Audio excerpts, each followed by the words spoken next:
What's up, everybody? Jay LaValle, Joe Wrestling. I'm back to give you my Olympic preview for Tokyo Olympics. And I'm here donned up in my Brooks Brothers 1950s roll up, hair slicked back. I'm ready to present this stuff to you. But first, before I dive into each weight class, each style, I wanted to give you, really an overview of how these athletes got here. Obviously 2020 put a curb on a lot of plans for people, and they moved the Olympic Games to 2021. So 2021 Tokyo Olympics is happening right now. The wrestling portion begins August 1st, which is another 7 days or so. And, there's 16 athletes in each weight class. There's 6 weight classes for each style, 6 in Greco, 6 in men's freestyle, 6 in women's freestyle, but 16 athletes in each weight class qualified through their countries. And it doesn't necessarily mean these athletes are the ones who qualified the weight class. It just means that somebody from their country did qualify the weight class through participating qualifying tournaments, or the top 6 from the 2019 World Championships qualified for the 2020 Tokyo Olympics. So that's sort of a preview of how these guys and gals got here. And I'm ready to dive right in for Greco-Roman 60 kilograms. Kachiro Fumita, he is probably the clear-cut favorite here. In my opinion, he is from Japan. He's the #1 seed. He won the 2019 World Championships as well. And he won the 2017 World Championships, 2017. And then he won the 2018 U23 World Championships. So he's highly decorated, has the accomplishments. He has a head-to-head victory over the 2nd seed from Russia, Sergei Emelin. He finished with a silver medal at the 2019 World Championships. And he is going to be separated on the other side of Fumita. And I should note that the seedings occurred because these athletes went to participating tournaments, accumulated points by going to these tournaments and placing, and the athletes with the most points at the end of the series became the top seeds. So they only seeded the top 4 athletes. I don't necessarily agree with this type of system. It's more like a participation system rather than rewarding the athletes with a head-to-head victories over other athletes. But I guess it makes sense if you're only looking at the countries qualifying the weights, and then some of these athletes may not have even qualified for the Olympics, and they have a lot of points. So that's what we're looking at. Let me go down. The number 3 seed in this weight class is one of my favorites. He's from Turkey, Kerem Kamal. He is a 3-time junior world gold medalist and a 2-time cadet silver medalist. Very decorated, but he does not have a senior world medal yet. I believe he's going to sneak in, grab a bronze. I don't believe he's going to be able to knock off Fumita. Maybe he can get Emelin, but I don't believe anybody's going to catch Fumita. Number 4 seed, he is from Iran. His name is Ali Reza Ayat Ola Najati. That's a mouthful for sure. I have my computer screen here to reference these names, but he is a 2019 world bronze medalist, and he will be in the hunt for a medal as well. Going down the list, I also see Luis Orta Sanchez. He is a Pan Am Olympic qualifier for Cuba. Aidar Havazov from the United States. He is going to be in the hunt. He does not have a senior world medal to this point, so it's going to be challenging for him.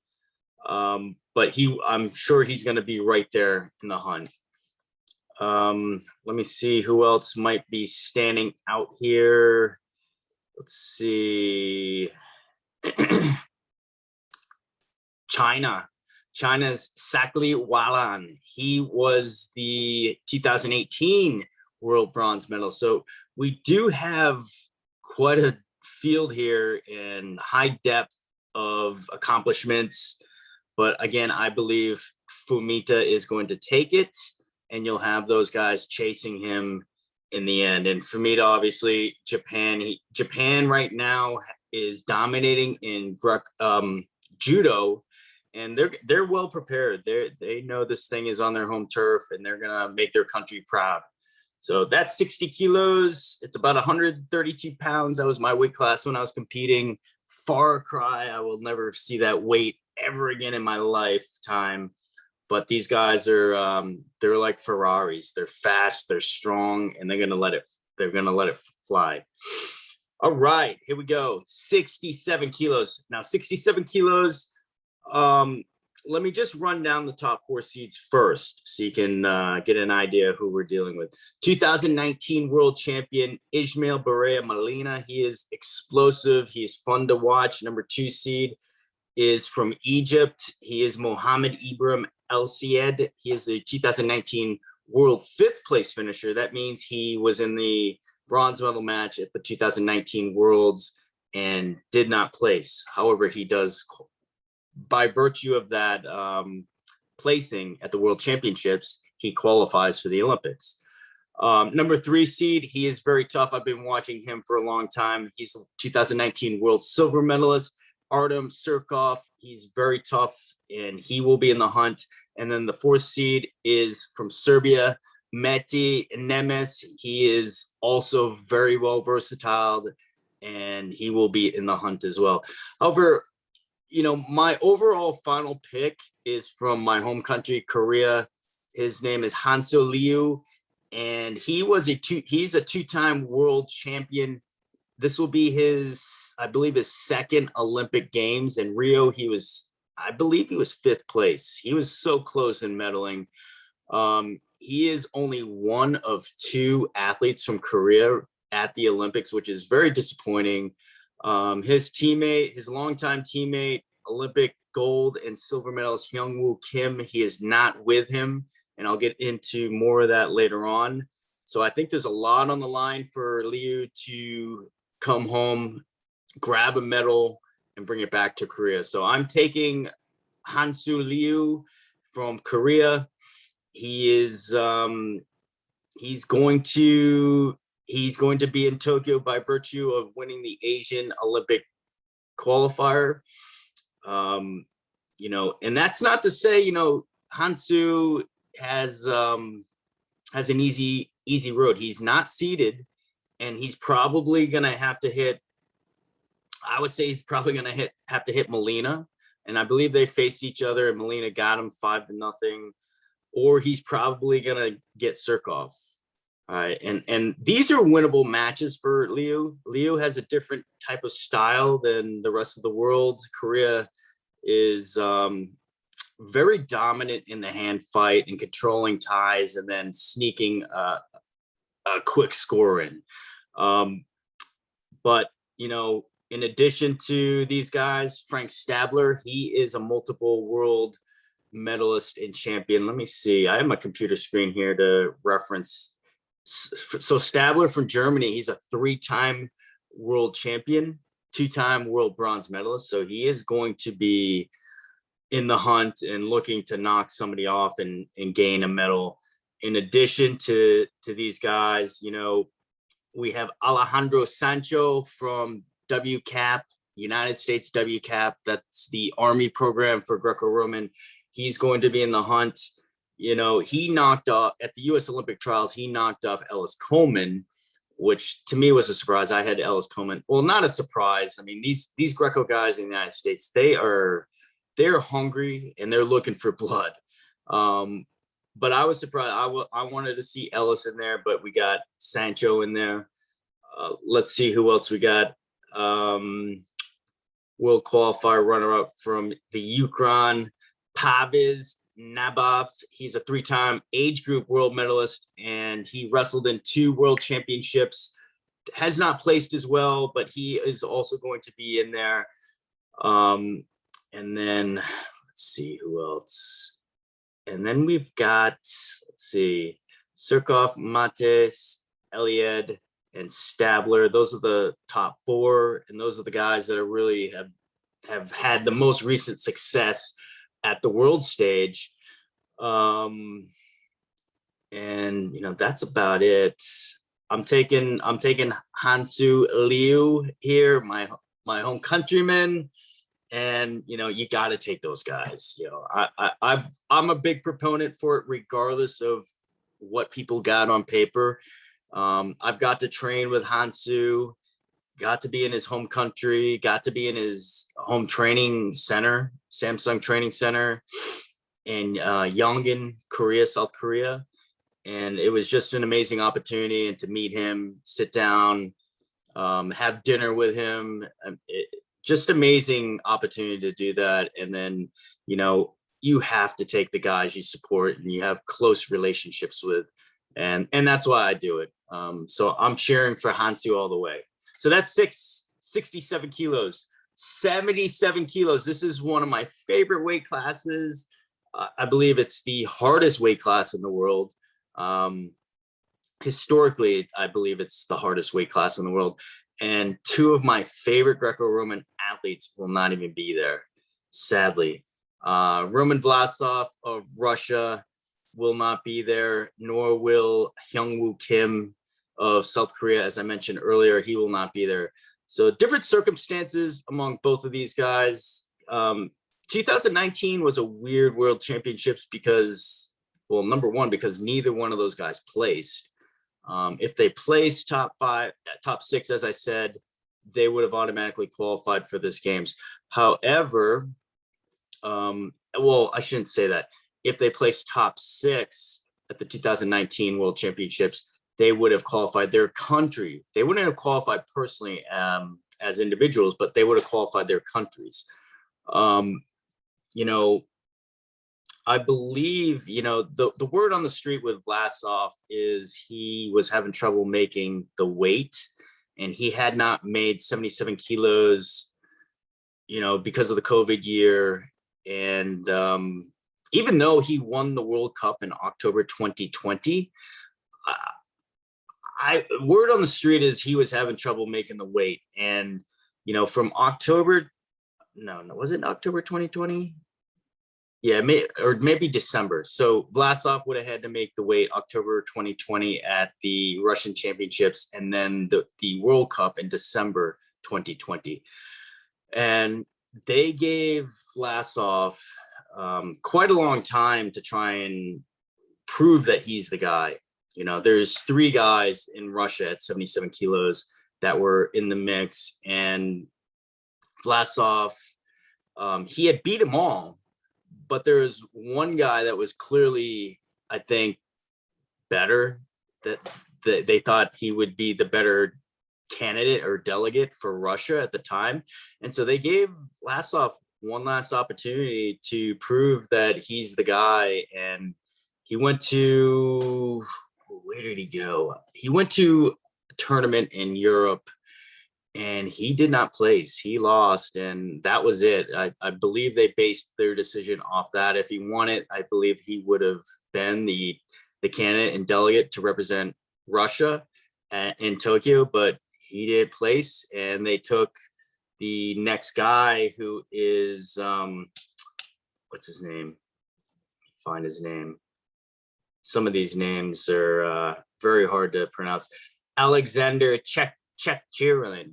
So that's what happened here. And I believe Vlasov has beaten him before, but Chekchirlin has also beat Vlasov. So that's what happened with Vlasov. Now Hyungwoo Kim from South Korea, completely different story. Hyungwoo Kim went to the Asian Olympic qualifier, and word on the street, this is another I guess speculatory story, but I have friends in Korea, very close to the Korean delegation, and this is the word on the street. Somebody at the Asian qualifier, I'm not going to name who, we sort of have an idea who it might be, but somebody came in, and obviously not intentionally, but spread COVID, which is never good during this time. And if you got COVID, they're not going to let you compete. If you test positive, they're not going to let you compete.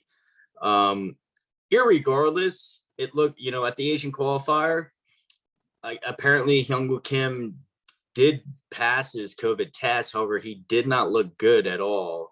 He wrestled Gurpreet first round and lost pretty bad. And after that, he was done. I believe a week later, he had the next day, I believe, he had the opportunity to compete in the Asian Championships, same location, but he pulled out. So you have that going on. And then they had the last chance qualifier, I believe, just a couple weeks after that, which it doesn't make sense to me because, if you test positive for COVID at the Asian Championships and 2 weeks later, you have the last chance qualifier, guess what? You're not going to be able to go. And that's exactly what happened here. Hyungwoo Kim contracted COVID at the Asian qualifier, and then 2 weeks later could not wrestle in Bulgaria at the last chance qualifier because he had COVID. Very, very disappointing turn of events for South Korea. He's been the guy for South Korea since 2012. He won the Olympics in 2012, bronze medal in 2016. And, this would have really been, this might be his last shot. In 3 more years, we have another Olympics, but, he's going to be closer to 35 at that point. This might have been his last shot. I'm really disappointed. Again, he's another good friend of mine. I got to chat with him off and on throughout the year. And, just a difficult time. You train so hard and you go without COVID, and then you get to the place where you need to call, and then you get it. It just doesn't make sense to me. But at any rate, the weight class is going to go on without those two. That's my rant for this weight class. But I'm excited irregardless. Axel Makhudov from Kyrgyzstan. He has never won a senior world medal. However, I believe he's the most skilled, most explosive, and the most hungry athlete in this weight class. Even though he does not have the accomplishments, I think he is going to be the number one guy. He's not even seeded either. So I'll go down through the seeds. Number 1 seed is from Hungary, Tomas Lorenz. He is very tough. He's seasoned. Lorenz has a world championship, and I believe this is his third Olympic Games. His third Olympic Games. He won an Olympic medal in 2019 or 2012. In fact, I think Hyungwoo Kim beat him in the finals. But he's number 1 seed. Number 2 seed is from Sweden, Alex Bundberg Cassidus. He is the number 2 seed, and he finished 5th place at the 2018 World Championships. And then he was the runner-up finalist at the 2019 World Championships. The number 3 seed from Armenia, Karapet Chalian. He had a 5th place finish at the 2019 World Championships. He is the European Games silver medalist, and he's going to be in the hunt. The 4th seed is your bronze medalist at the 2019 World Championships. He is another one of my favorites. I believe we could see him, depending on where Makhudov falls in the bracket, but I believe Muhammad Ali Gairaye, he will also become a Olympic medalist. He's never won a World Championships. He was a bronze medalist at the 2019 World Championships. However, he is fun to watch. He's explosive. He's just been improving year after year, and I really like that kid. I really like Makhudov. And Tomas Lorenz, he's the veteran. He's the number 1 seed. He's probably the most decorated, most accomplished in this weight class. However, I think his time is up. Again, this is where the seeding doesn't necessarily guarantee any of these guys a medal. It just separates them from other guys that decide to go to these participating events and accumulate points. So I could easily see Makhudov and Gairaye medaling and potentially be in the finals together, but I see Makhudov taking this thing, and he's on the rise. Other competitors that I see here that could potentially be in for a medal, Bozo Starkovic from Croatia. He is tough. He is going to be in the mix. And, the Russian, like I said, he has beat Vlasov before. He's the guy, Chechen, and he's going to be in the mix. But I could see Lorenz slipping in for a medal. But I see Makhudov and Guerrier being in the top 2 slots. All right, we're halfway through, and the next weight class is probably, 77 kilos is my favorite. And I should note, I didn't mention a United States athlete because the United States did not qualify the weight. Jesse Porter won the Olympic trials at 77 kilos. In fact, there's a whole odd story about Jesse Porter. Number one, he was part of the Northern Michigan Greco-Roman program. And, right in March 2020, everybody got sent home from school because of COVID, obviously. And, I talked to Jesse for about an hour, and there's a podcast on him actually on my YouTube channel. But Jesse did not have any partners for virtually a year leading up to the Olympic trials. And all he had was a soufflé dummy, some ropes, a bike, and his wrestling mat down in the basement, just like the setup I have over here. He made it work for himself, and number one, he had to qualify for the Olympic trials. He went to the last chance qualifier just a week before the Olympic trials, barely got out of there because he had a dogfight with Austin Morrow in the finals. And then he got to the Olympic trials, and he just had a tournament of his life. Not even of his life. I think it's just that he was so confident to win it that he wasn't going to let anybody stop him. And then he got to the finals against Peyton Walsh of the Marine team, and Jesse won the first bout. The second bout, there was some confusion at the end. It was tied 6-6, and Jesse was winning on paper, but Jesse thought he was losing. And so he's attacking for the last 15 seconds, and Peyton Walsh thought he was winning. It was such an odd thing to watch. And even the commentator was saying it, I don't think Jesse knows he's winning. I don't think Peyton knows he's losing. And for Jesse, it wasn't such a big deal. He's just thinking about wrestling the third bout because it's a best of 3. And Walsh thinks he won, descended to the third bout. But guess what? Jesse won, and Walsh was out. That was it. Jesse won in two bouts. And so Jesse won in 2 bouts. His story about, just training at home with his dummy and his ropes was, I think that was a highlight of the U.S. Olympic trials for me, at least. I think that was the best story. And, I got to talk to him later on, a couple months ago.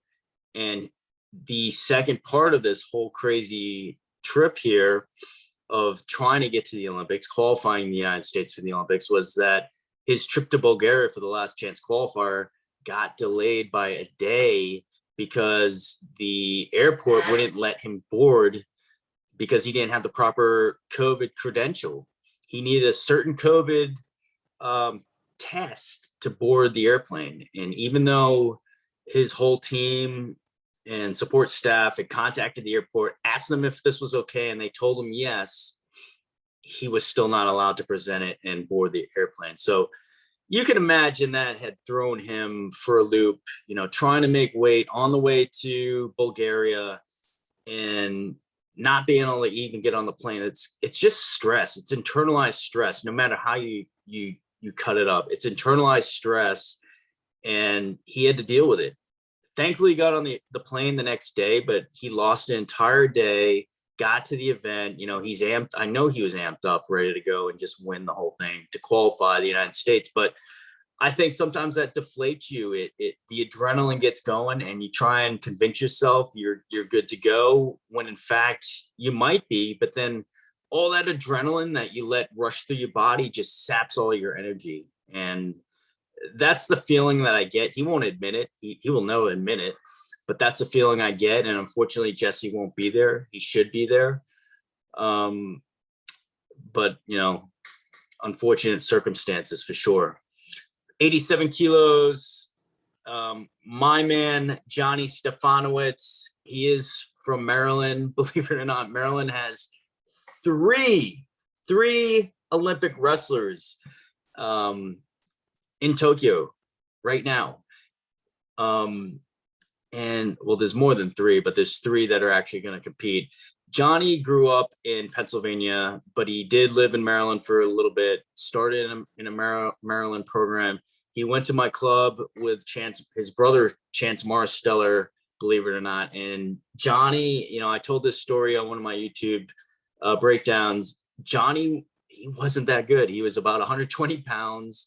He quit wrestling. He didn't like wrestling. In fact, he told me personally at one of club practices when Chance was there, he was just standing around. I'm like, what are you doing? Why don't you get out here? He's like, no, I quit wrestling. And, you know, there's something about kids when they tell you that, you know, they're going to get back into it. You know, kids just don't quit for any reason. And Johnny was just going through a tough time. He got his stuff together when he got into the Marines, and he put on 80 pounds of muscle. I mean, the guy's jacked.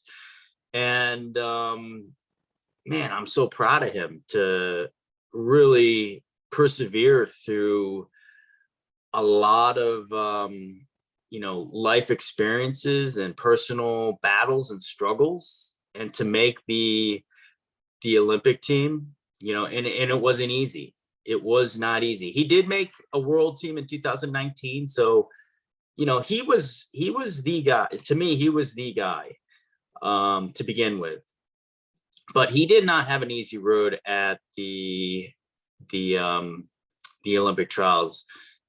In fact, he was not able to sit out. You know, at the Olympic trials, guys were sitting out if they were, I believe, if they were previous world medalists. Either way, he had to go through the whole gauntlet. So he had Stang Hill first bout, he had Alan Vera second bout, he had Patrick Martinez third bout, and then he had to hit Joe Rao, which there was some controversy around that. But either way, Johnny got it done. I'm super proud of him. Way to represent his family, himself, the Marines. He's a staff sergeant in the Marines, and, you know, just in the United States. And I'm super proud of him. I can't wait to watch him. I'm picking Johnny to win this whole weight class. 87 kilos. It's another meat grinder, though. Zan Belanuk from the Ukraine is the #1 seed. He is a previous world champion. I believe he was a silver medalist in Rio. Interesting story around him. His mom is Russian. His dad was Rwandan. He passed away shortly after Zan was born.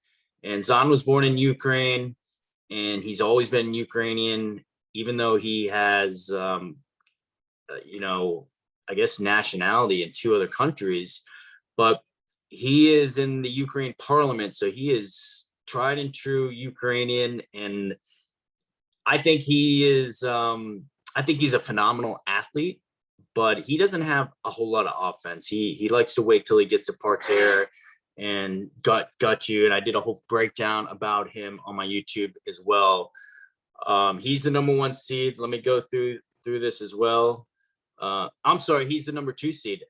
Victor Lorenz from Hungary. Remember, Tomas was the #1 seed at 77 kilo. His brother Victor is the #1 seed here at 87 kilos. Again, the Lorenz are very good, but they've been around for a long time.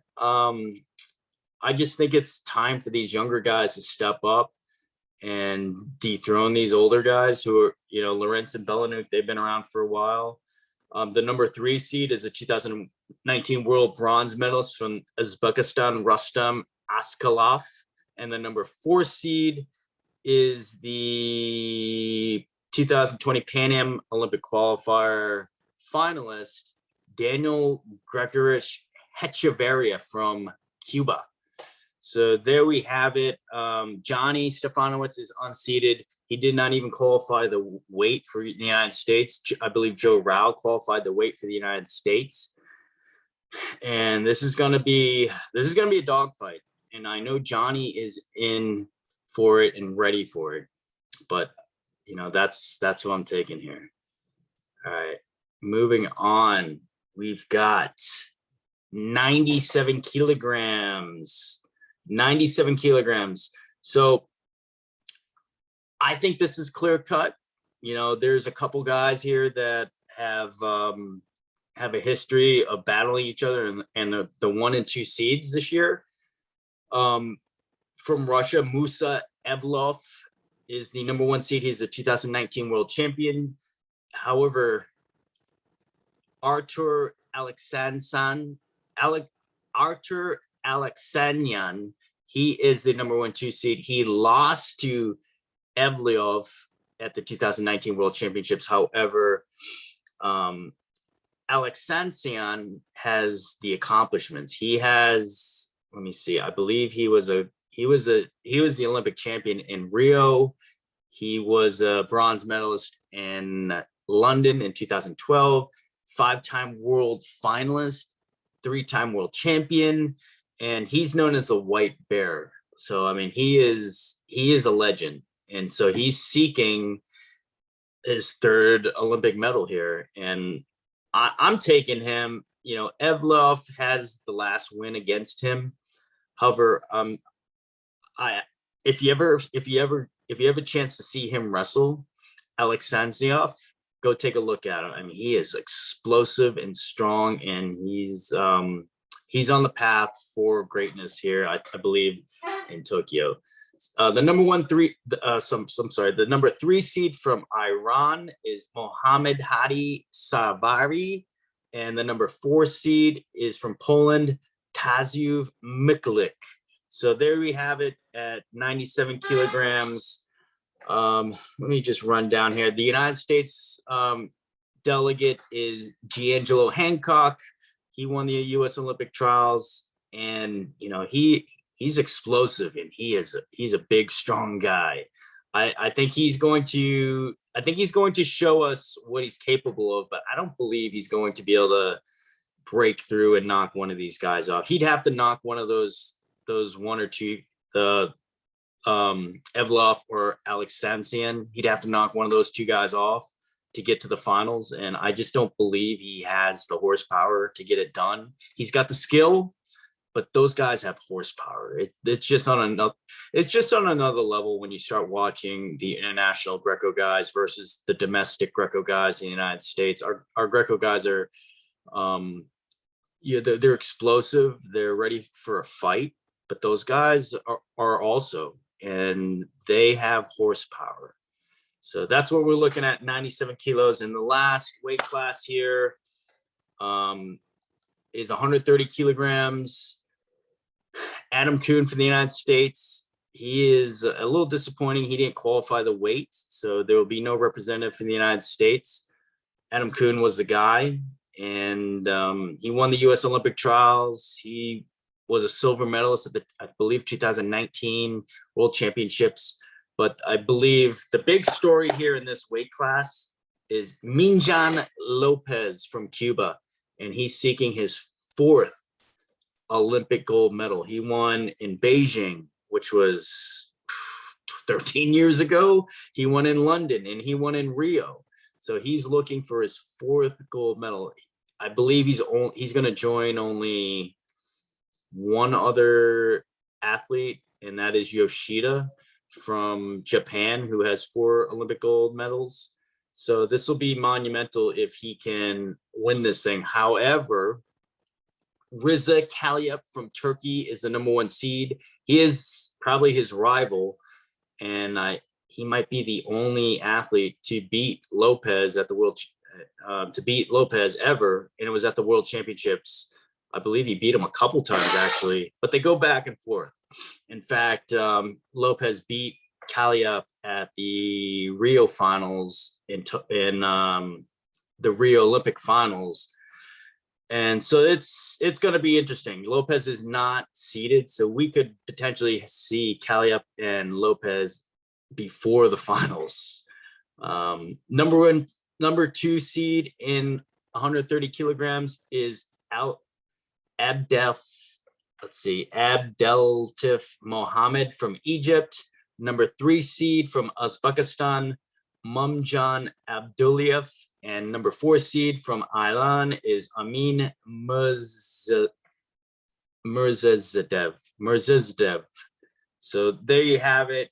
130 kilos is going to be, I believe, heavyweights for some reason in Greco, I think, get more of the TV time just because they're literally giants of the sport. 130 kilos is, I think it's about 290 pounds, but they're the giants. They get the TV time. They're going to have that. I mean, especially because Lopez is here headlining it, even though he's unseeded, he's going for his 4th Olympic gold medal.